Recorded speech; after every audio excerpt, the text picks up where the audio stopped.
नमस्कार. मी महाराष्ट्र कृषी उद्योग विकास महामंडळामध्ये तुमचे स्वागत करतो. महाराष्ट्र कृषी उद्योग विकास महामंडळ हे 4 ते 5 डिव्हिजन मध्ये काम करतो. एक आमचं फर्टिलायझर आहे. फर्टिलायझर, दुसरा मी सुग्रास पशुखाद्य, तिसरा ॲग्रीव्हिजन आणि चौथा नोगा म्हणून एक प्रोडक्ट आहे, नागपूर ऑर्गनायझेशन. ते हे चारही प्रोडक्ट आम्ही शेतकऱ्यांपर्यंत पोहोचवतो. जसं आमचं यवतमाळ भागात आम्हाला कृषी उद्योग म्हणून 18 दाखवतात. ते खूप चांगल्या प्रमाणात आम्ही शेतकऱ्यापर्यंत मुबलक प्रमाणात आम्ही पोहोचवला जातो. तसेच काही आमचे कीटकनाशक, बुरशीनाशक, तणनाशक हे सुद्धा प्रोडक्ट आहेत, ते पण आम्ही पोहोचून देत शेतकऱ्यापर्यंत पोहोचवतो. त्यानंतर बऱ्याचशा शेतकऱ्यांची कंप्लेंट राहतं की आमचं दुधाच्या प्रमाणात वाढ होत नाही. त्यांना योग्य दरात आम्ही असं सुग्रास म्हणून एक पशुखाद्य आम्ही इंट्रोड्यूस केलं. त्यामध्ये आम्ही कसं बोकुड मावा, मथुरा मावा आणि मुरली मावा असे 3 पशुखाद्य आम्ही बनवलं जातो.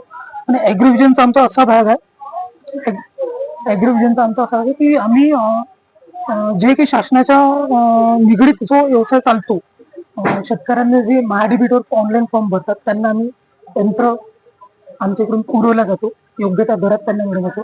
आणि एक नोगा म्हणून आमचा प्रोडक्ट आहे. आम्ही शेतकऱ्यांकडून संत्र्यांचे प्रोडक्ट असो किंवा टोमॅटो केचप असो, हे आम्ही सगळं खरेदी करतो आणि त्याच प्रमाणात आम्ही नोगा म्हणून आम्ही प्रोडक्ट बनवतो आणि ते आम्ही मार्केटला सप्लाय करतो.